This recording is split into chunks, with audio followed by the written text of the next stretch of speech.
Et salut Cyril. Salut Benji. Merci de m'accueillir à nouveau dans ton showroom.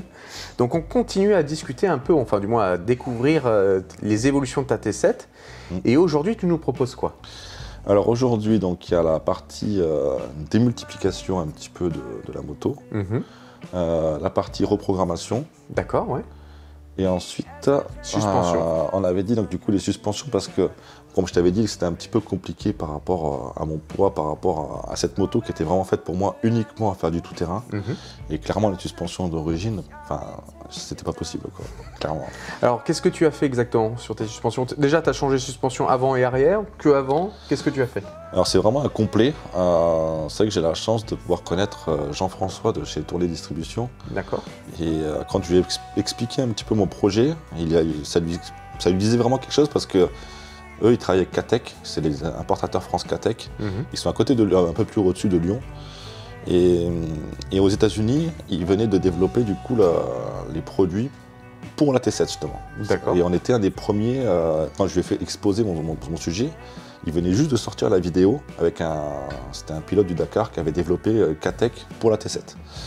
Et donc du coup, je suis monté les voir avec ma moto.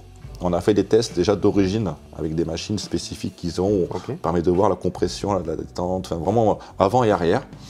Et effectivement, on s'est rendu compte que normalement, en gros, pour schématiser, quand on fait des tests de suspension sur l'ordinateur, ça va faire une patate un peu parfaite, en fait. D'accord. Et on verra, j'ai des vidéos, c'était vraiment pas du tout linéaire, pas du tout, c'est vraiment des trucs... Donc même pour eux, c'était intéressant parce qu'ils pouvaient vraiment faire des tests sur la moto d'origine. Et ensuite, on a mis effectivement donc, les amortisseurs Katech. Donc amortisseur arrière, donc là ils changent carrément l'amortisseur et on choisit du coup par rapport à mon poids un truc spécifique.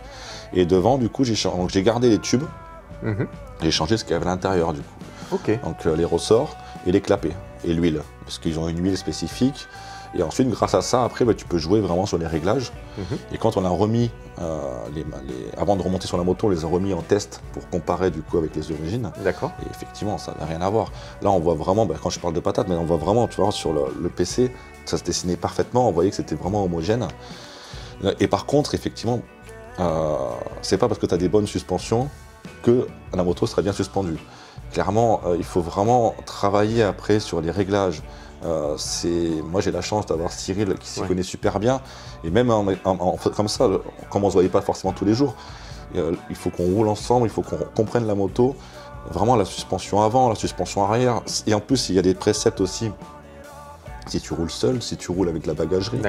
Donc il y a pas mal de petites choses comme ça à comprendre, mais c'est super intéressant les suspensions et c'est vrai que quand on commence à rentrer dedans et qu'on commence à les régler, la moto, c'est plus la même, clairement, elle est transfigurée, quoi. Bah, de toute façon, je l'ai vu tout de suite. C'est vrai que quand tu roulais, on avait vraiment l'impression que tu subissais à un moment la moto.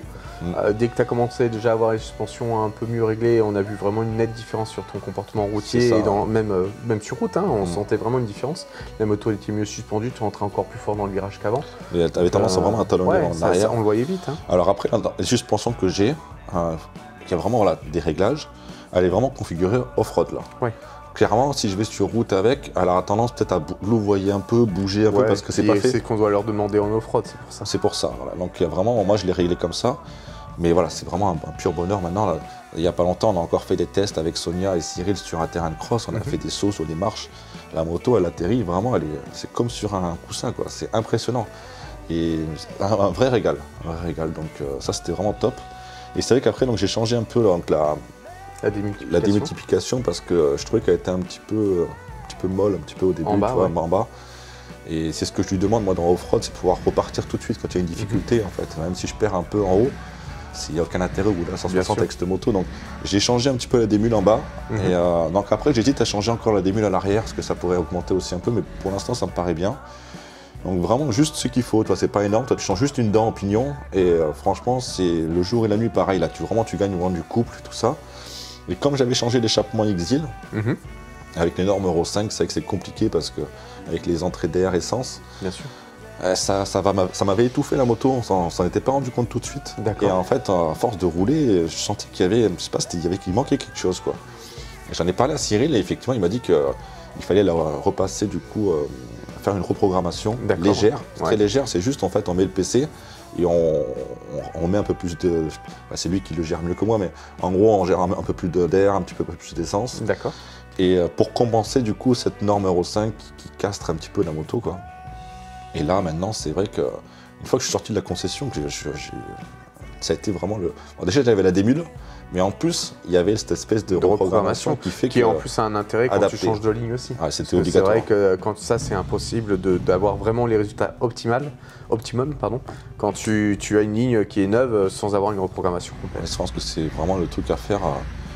Si tu changes juste l'échappement sans faire de petits réglages comme ça, la moto, franchement, enfin là, moi, ça m'a fait vraiment une différence flagrante. Et je le recommande vraiment si on change l'échappement ou n'importe quoi. N'hésitez pas à aller voir votre concessionnaire, ils ont un PC et vraiment en quelques minutes, on arrive vraiment à régler le moteur. Résultat. Et bah, c'est flagrant, quoi, clairement la différence. Donc là, on est sur combien à peu près en termes de coûts entre les suspensions, on va dire, la démultiplication, ça ne va pas coûter grand-chose. Donc c'est vraiment le travail des suspensions là qui est le plus lourd sur cette étape. Il faut compter combien après? En fait, il y avait plusieurs solutions. C'est qu'on a été parti. J'avais regardé au début les All-ins, mais c'est vrai que le All-ins, on est en 3008, 4000 € à peu près l'ensemble. Et quand Katech m'avait proposé de faire cet équipement, j'ai regardé un petit peu le prix, mais même au niveau du prix, je trouvais que c'était quand même pas excessif. Tu vois, on est entre 1300 et 1400 € l'avant et l'arrière complet. D'accord. Je trouve, c'est un budget forcément, bien sûr, mais bon. Je trouve que par rapport à certaines marques ou comme ça, et par rapport aussi aux possibilités de réglage de la moto, ça reste un budget quand même pour le off-road qui est vraiment intéressant. Après, effectivement, après ces petits réglages, après le pignon, je crois que le pignon, enfin, ça coûte une cinquantaine d'euros. Oui, c'est pour ça, je ne vais pas le prendre en compte. Mais les suspensions, il faut compter 1400 €. Mais encore une fois, c'est vraiment complet avec l'huile et tout ça. Et franchement, quand on voit le résultat sur lequel on arrive... Ah, mais ça t'achètes une nouvelle moto. C'est ça, la moto, c'est plus la même. Clairement, ça m'a surpris déjà au début. Et vraiment, maintenant, moi, je me régale, franchement, je roule énormément off-road dans des trucs de plus en plus compliqués. Là, j'ai fait encore un stage avec Julien Barthélémy de Air Club. Et c'est vrai qu'il m'a poussé un peu dans mes retranchements pour faire des sauts, faire des grosses descentes, des grosses montées, des trucs comme ça. Et bien la moto, franchement, elle bronche pas, quoi. C'est impressionnant. Ça, c'est vraiment un régal. On le voit, de toute façon, le comportement de ta moto a changé et on voit dans ta conduite complète. Donc oui, il n'y a pas de doute là-dessus. Bah, écoute, merci encore pour cette évolution supplémentaire. Donc il nous reste encore 2-3 étapes que tu vas nous présenter bientôt. C'est ça. Mais je pense que la prochaine va être la plus grosse. Donc ce que je vous propose, c'est qu'on se retrouve dans le prochain épisode, les mordus. Allez, à bientôt. Ciao. Ciao.